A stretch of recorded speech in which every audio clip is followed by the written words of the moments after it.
Hello friends, I am Apruti. Welcome back to our channel plants space. Video की शुरुआत फरवरी से हो रही है क्योंकि फरवरी में पापा ने मुझे ये पॉली दी जिसमें एक छोटा सा राइजोम था और ये जो ऊपर की तरफ है ये इसमें फूल हैं। ये हमें किसी ने गिफ्ट किया था। जो अंकल हमें अक्सर प्लांट्स गिफ्ट करते रहते हैं, हमने आपको कई बार बताया है, तो उन्होंने ये हमें गिफ्ट किया था। इसमें एक छोटा सा राइजोम है जो कि एक नए पौधे का था और ये जो आप देख रहे हैं ये इसके साथ फूल जुड़ा हुआ है और इसका ये फूल बिल्कुल जड़ के पास से खिलता है और बहुत खूबसूरत रेड कलर का ये फ्लावर होता है। और ये जो है ये एक तरह का मेडिसिनल प्लांट भी है। तो पापा ने इसको ग्रो करने के लिए दिया था कि जैसा भी है इसको लगा देना। और मैंने इसको ग्रो करने से पहले हल्का सा स्क्रैच करके देखा कि ये थोड़ी बहुत इसमें जान है भी या नहीं। तो इसमें हल्का सा हरापन था, जैसे अदरक होता है बिल्कुल वैसा ही। तो ये जैसा भी था हमें इसको ग्रो करना था। ग्रोथ हो जाती तो अच्छा है, नहीं होती तो भी कोई बात नहीं। तो ये हमने 60% सॉइल और 40% इसमें कावडंग यानी गोबर की खाद लिया है। ये देखने में बराबर मात्रा में इसलिए लगता है क्योंकि खाद जो होता है वो थोड़ा हल्का होता है, तो वो देखने में बराबर ही लगता है, मिट्टी थोड़ी भारी होती है। तो अभी हमने इस तरह से ये एक छोटा सा पॉट ले लिया जिसमें ड्रेनेज होल पहले से है। इन मिट्टी के पॉट्स में किसी किसी में साइड में ड्रेनेज होल होते हैं। तो ये पॉटिंग मिक्स बहुत सिंपल है बनाना और इसको हमने भर दिया। आप देख सकते हैं एकदम भुरभुरी मिट्टी है। तो ये वेल ड्रेन्ड सॉइल कहलाती है। इसमें कोई भी प्लांट या बल्ब या राइजोम मरता नहीं है। तो सबसे पहले हमने इसके जो सूखे हुए फूल थे उनको अलग कर दिया क्योंकि ये एक छोटा सा राइजोम है। और 9 फरवरी को हमने इस छोटे से पॉट में इस छोटे से राइजोम को लगा दिया और लगाया इस तरह से कि इसको थोड़ा ऊपर ही रखा, यानी कि मिट्टी में बहुत अंदर कवर नहीं किया। नहीं तो अगर हम पानी देंगे और हमने ध्यान नहीं दिया और ये गल गया तो परेशानी होगी। ये बहुत कीमती पौधा था। कीमती का मतलब पैसों से नहीं है, लेकिन ये हमें एज अ गिफ्ट मिला है और बहुत मुश्किल से ऐसे प्लांट्स मिलते हैं। तो हल्की सी नमी बनाकर हमने इसको रख दिया और आपको यकीन नहीं होगा 4-5 महीने लग गए इसको ग्रोथ करने में। क्योंकि बल्ब हो, राइजोम हो या कोई भी प्लांट हो, जब उसका सही समय आता है वो तभी ग्रोथ करता है। और 5 जुलाई को यानी 9 फरवरी को हमने ग्रो किया। इतना समय बीत गया, 5 महीने बाद इसमें जुलाई में 5 जुलाई को इसमें ग्रोथ दिखाई दी।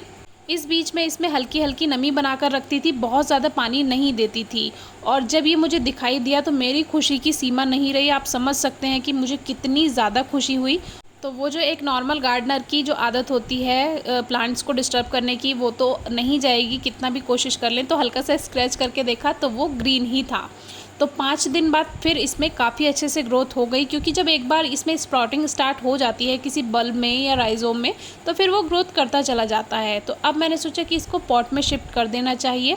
तो ये एक पॉट रखा हुआ था मिट्टी से भरा हुआ और इसमें ड्रेनेज होल चेक करके और वापस से पत्थर लगाने के बाद फिर से मैंने इसमें ये मिट्टी भर दी जो कि खाद मिलाकर भरी थी। तो मिट्टी इसमें नीचे की तरफ भरी और फिर बीच में हमने इसमें 1-2 मुट्ठी गोबर का खाद डाल के इसको मिक्स कर दिया। आप चाहें तो स्पेशल अलग से भी पॉटिंग मिक्स तैयार कर सकते हैं, जैसे कि हमने वीडियो के शुरुआत में बताया। इसको बिल्कुल हल्दी की तरह ही उगाना है, जैसे आप अदरक या हल्दी ग्रो करते हैं, और वैसे ही इसका ग्रोइंग टाइम है।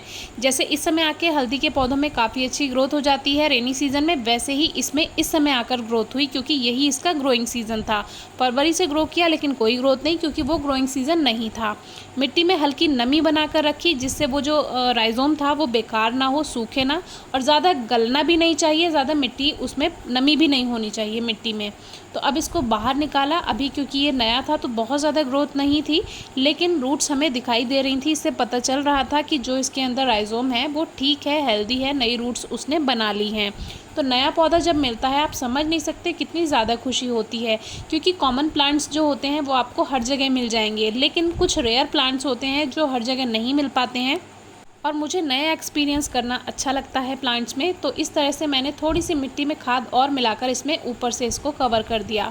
कभी भी बल्ब वाले या राइजोम वाले या जो भी इस तरह के पौधे होते हैं जिसमें ट्यूबर्स हों या राइजोम हो, बल्ब हो, उनको किसी को भी आपको सॉइल में बहुत अंदर नहीं लगाना है। इस बात का ध्यान रखना है क्योंकि जब हम वाटरिंग करते हैं वो ऊपर लेयर में रहती है, लेकिन नीचे की जो लेयर रहती है उसमें नमी बहुत देर में ख़त्म होती है। तो देखिए हमने इसको ऊपर की तरफ ही रखा जिसमें हल्का सा ये दिखाई भी देता रहे, और फिर इसको इस तरह से हमने वाटरिंग कर दी। पानी देना ज़रूरी होता है, तभी तो उसमें नमी रहेगी तो रूट्स अच्छे से ग्रोथ कर पाएंगी, और रेनी सीजन है तो इसमें जल्दी ही अच्छी ग्रोथ हो जाएगी। तो अभी लगभग 1 महीने के बाद आप देख सकते हैं 11 अगस्त में इसमें काफ़ी अच्छी ग्रोथ हो चुकी है। न्यू शूट अभी नीचे से और नहीं आई है, लेकिन जो मेन प्लांट है वो हेल्दी है और इसकी जो फ्लावरिंग होती है वो अक्टूबर नवंबर की होती है। जो अंकल ने इसका नाम हमें कचूर का पौधा बताया था। आप इसको जिजिम्बर क्राइसेंथेमम या रेड जिंजर के नाम से भी सर्च कर सकते हैं। आपको इंटरनेट पर इसके कुछ फ़ोटोज़ मिल जाएंगे। ज़्यादा वीडियोज़ इसके बारे में इंटरनेट पर नहीं है। ग्रो करने के बारे में तो शायद ही किसी ने इसके बारे में बताया हो। तो कोई क्वेरी हो तो पूछेगा। Thank you.